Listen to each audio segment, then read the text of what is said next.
porque nós não expomos, embora tenhamos escolhido objetos artísticos de uma qualidade extraordinária, este é um museu de história e é um museu do neorrealismo. E, portanto, fazemos aqui uma coisa que muitos historiadores de arte, e aquilo que eu vagamente sou, não gostam de fazer, e que é discutível, é pensar que a obra precisa de história. Ora, evidentemente, a obra que é esta não precisa de história nenhuma. A obra fala-nos, a cada um de nós, em si mesma. Quando vemos um quadro, ou lemos um poema, ou ouvimos um trecho musical, não precisamos de saber quem é o autor. Nem se foi em 1980 ou em 800, ou não 800 antes de Cristo. A obra fala-nos. E a obra basta-se. E a gente compreende que esta obra se baste. Porque a obra tem uma força, uma energia extraordinária. Para quem, como os mais velhos aqui, tem formação católica, este jacente, creio eu, lembra um Cristo depositado. O Cristo que é tirado da cruz e que é depositado. Está morto. E ninguém sabe, a não ser vagamente ele, talvez, que vai ressuscitar. Está morto. Para quem tem uma cultura artística, aquele braço pendente, também nos pode lembrar o Marat de David, o herói morto da primeira fase da Revolução Francesa. O quadro, creio eu, que muito da sua energia advém de estar todo no terço inferior, se não no quarto inferior do quadro. O quadro é este, fundo, quase, parece, sem grandes nuances, embora as tenha todas, e depois toda a narrativa está aqui. E o quadro não precisa de mais. E foi sempre assim que ele foi exposto. Embora nem sempre, mas quase sempre, ele foi exposto com o título. E o título é Ao Povo Alentejano. E quando lemos este título, Ao Povo Alentejano, 1980, já não basta o Cristo, nem o Mará. A gente começa a olhar para as papoilas e para as searas de outra maneira. E mesmo para este panejamento vermelho. É o povo alentejano. E o quadro é isto. E foi assim que eu o vi, por duas vezes. Uma numa retrospectiva da Gulbenkian, outra na mais recente, a retrospectiva em Serralves. E o quadro é fantástico. Mas aqui o que eu quis fazer, porque este núcleo, cada núcleo tem um co-comissário. Eu fui co-comissária deste núcleo. O que eu quis foi ligar, e isso nunca tinha sido feito, a obra à história. E a história está finalmente aqui narrada. Em 27 de setembro de 79, António Maria do Pomar Casquinha, 17 anos, e João Geraldo Caravela, 57, foram mortos pela Guarda Nacional Republicana. Na herdade de Valdo Nobre, em São Cristóvão, Montemor Novo, decorria a devolução das terras aos agrários. E a gente começa a olhar para isto de outra maneira. Eu cito aqui, Jorge, se eu tiver de dizer grandes asneiras e quiseres corrigir, era uma honra, mas eu cito o próprio Jorge, o autor.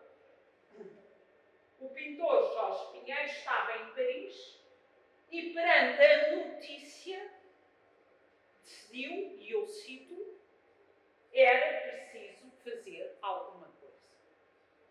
Portanto, o quadro atira para uma notícia. E então nós fomos buscar os jornais. Há imensos jornais, isto é uma seleção de 2 apenas. Estamos num momento, e eu não me meto, sou historiadora de arte quando consigo, mas História Económica, Social e Política, 0, e pedi a um colega, pedi a uma amiga que me recomendou um colega, Fernando Oliveira Batista, só depois soube que tinha sido Ministro da Agricultura do Vasco Gonçalves, está muito certo, e ele fez um artigo fantástico no catálogo, a dar de que nós tiramos todos os núcleos, têm estes dados objetivos, o que é este movimento daquilo que era considerado pelos alentejanos em geral, o tal povo, o cerne do 25 de Abril, que era a reforma agrária. E, portanto, este momento tão especial, portanto, há este acidente, são os únicos mortos desta devolução de terras, e o Diário de Lisboa afeta o Partido Comunista, pronto, quem dá ordens para matar, governo fragilíssimo da Maria Lourdes Pintacilgo, o Álvaro Cunhal exigiu ser recebido por ela, o Partido Socialista movimentou-se todo para que o governo se mantivesse de fora e se considerasse que tinha sido um acidente, do qual nunca, como é aqui dito, geraram-se confrontos, mas só aqui houve mortos. O julgamento nunca aconteceu para confrontar as diferentes versões e por isso nunca houve condenados. Ora, foi a minha colega, nós temos uma equipe maravilhosa, a Fátima Pires, que me reuniu os jornais todos. E eu, quando olhei para esta página, eu sou ideias fixas, e disse, Fátima, mas quem é que fez as fotografias? Porque, enfim, a média de idade permite compreender isso, não havia telemóveis. É uma coisa que os meus netos não compreenderão, que houve uma altura do mundo em que não havia telemóveis, mas nós sabemos. Portanto, quem é que tirou as fotografias feitas sobre o motivo? E, sem falsa modéstia, confesso que esta vitrine é o meu morceau de ravioli, porque é pura investigação inédita. E, portanto, tenho muito orgulho.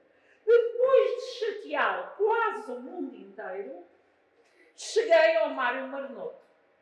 Não é que eu não sabia que tinha sido o Mário Marnoto. Embora o Partido Comunista tenha dezenas de publicações, embora tenha divulgado estas fotografias, nunca é citado o fotógrafo. Mas, no Diário de Lisboa, logo no dia a seguir, ele é, com 2 suecos, entrevistado. E entrega as fotografias ao Diário de Lisboa. Depois de chatear praticamente o mundo inteiro, eu cheguei ao Mário Marnoto, que ainda não conheço e ainda não veio cá, mas que nos emprestou, pôs todas as fotografias à disposição. Tem mais de uma centena de fotografias. E cá estão as fotografias. Eu selecionei, não tinha muito espaço, as do enterro, os pais do miúdo, que foi morto, o funeral, e estas extraordinárias, que estão na base de um quadro de um grande artista que aqui teve um momento menor, que lhe foi encomendado, que é o João Hogan. O quadro é um quadro, não é uma fotocópia, está na Câmara de Cuba, e de facto, nem devem ter dito, devem ter dado as fotografias, ou ele viu as fotografias, e ele fez o quadro colando 2 fotografias. Simultaneamente, aqui o meu querido amigo Walter Cunha, a uma certa altura, ouvia-me falar desta minha diligência e disse, olha, encontrei na net uma publicação de um dos suecos. E então este livrinho foi oferecido por Walter Cunha ao Museu do Neorrealismo e mais, traduziu o poema, que é maravilhoso. Traduziu diretamente do sueco. Com a ajuda do Google, segundo conferência. Mas o Marnoto e o mesmo autor, que vem cá, quer vir cá, espero que nessa altura possas vir conhecer o Ian Normi, dizem que a tradução está muito boa. E depois, o Marnoto ainda me emprestou esta publicação, a Safira, que era uma unidade de produção. Portanto, havia uma coisa, lembrar-se-ão alguns, que se chamava o turismo político. Não é? Vinha-se ver a Revolução. Nem todos eram o Sartre e a Simone de Beauvoir. Eles eram 2 jornalistas suecos e um fotógrafo português que vieram para esta unidade de produção, a Safira, andaram a fotografar o Alentejo e a reforma agrária e as unidades de produção e, por acaso, estavam aqui, num lugar do acontecimento. E é muito interessante isto. Estão a ver, isto, por exemplo, a comunicação para as escolas é muito importante. Ver o lugar central da fotografia. A fotografia é que cria este. Não criou o acontecimento. Mas hoje, o acontecimento existe e tem esta força pelas fotografias. No entanto, Jorge Pinheiro não fez nada disso. E creio eu, Jorge, que o quadro nasceu inspirado, era preciso fazer alguma coisa, disse ele, mas o quadro estava-lhe na cabeça como aquele conjunto de 3 fotografias que são pela primeira vez expostas juntas com a obra, graças à Faculdade de Belas Artes do Porto, a quem ele as ofereceu. E está tudo identificado na legenda, quem é o fotógrafo e quem é o modelo. Há quase variantes nenhumas.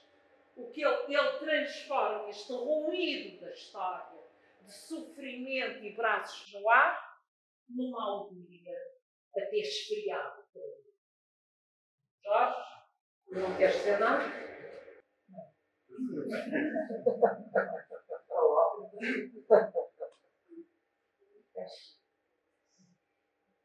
Se alguém quiser dizer uma coisa técnica que as pessoas não percebem. Esta fotografia, podes tirar a máscara, estás a falar. esta imagem aqui não se nota, mas eu desenhei esta figura, depois fiz aqui uma secção aqui, e este bocado desloquei um bocado para baixo. Isto não se nota, mas se eu não o tivesse feito, o fulano posto ao alto, ele assim dá a sensação de que sobe. Sim, é verdade. Se a gente não o fizesse, ele ficava assim caído. É um aspecto meramente formal. Olha, e as fotografias? As fotografias, este é o meu querido amigo Manuel Gomes Almeida, que já cá não está, e o fotógrafo é o António Drummond, que infelizmente já não está. Isso foi no meu ateliê, No Porto.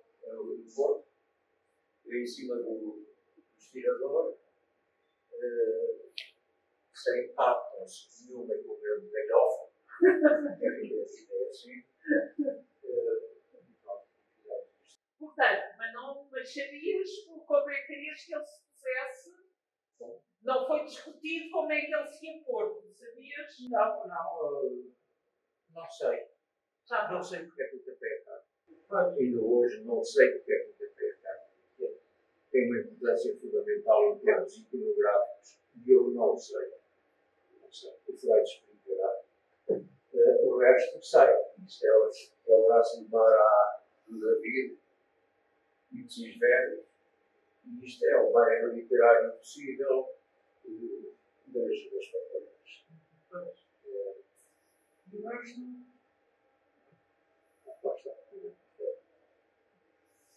Mas é muito daquelas coisas que o Freud explica mais do que nós. Muita coisa aqui não sei. Não sei porque aqui é para a cara, não sei. Sei porque é que pus o pano vermelho, sei. Não sei porque é que pus um cheiro, que dá uma certa androginia nisto. Várias pessoas me têm dito isso. Se não fosse um braço de homem. Sim, mas há pessoas que me têm dito. Tenho a certeza que não é uma mulher. Há pessoas que me têm dito. Gera uma certa androginia. Não sei se o fiz de propósito, se não sei. E o resto é básico. Por outro lado, penso que o cheiro remete para o povo. Os mulheres do povo. O cheiro remete para o povo. O cheiro, sim, é óbvio. O cheiro tem uma iconografia explícita. Como as papoeiras têm uma iconografia explícita. O pano vermelho é a mesma coisa. Agora, porquê tapar a cara, que é uma coisa que eu hoje não sei, e que aqui, neste caso, é fundamental. Sim. Ter ou não ter a cara tapada, eu teria. A transparência do véu com a opacidade do vermelho. A transparência daquele véu negro contraposto com a isso tem a opacidade. ver com as coisas que Opacidade. são iconograficamente ligadas à morte. Foi um tema que tu trabalhaste exaustivamente. Disse uma vez o Jorge, eu perguntei, porque no início, em 50, 60, tu tens, eu no catálogo ponho 1 ou 2 quadros dele, também com iconografias de morte. Eu disse, oh Jorge, mas porquê? Verde, azeitonado. O verde, a boca está a perguntar se este verde é um Não sei. De morte. Não sei. Pronto. E ele teve uma frase, disseste uma frase fantástica que ainda há bocado citei. Eu disse, mas fazias tanta situação de morte. Ele disse, olha, nunca tinha sido tão feliz. Não é? Foi num período especialmente feliz da vida dele que ele foi. Este não, este é fora. Este quadro tem. É porque eu disse aqui que as representações do povo alargam para fora do neorrealismo.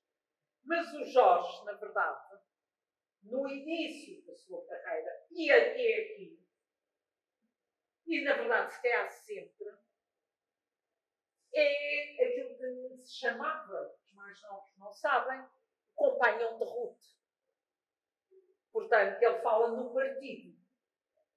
Ora, a gente assim que eu falar no partido, já sabe do que é que estamos a falar. Portanto, há aqui um cruzamento de caminhos, não é?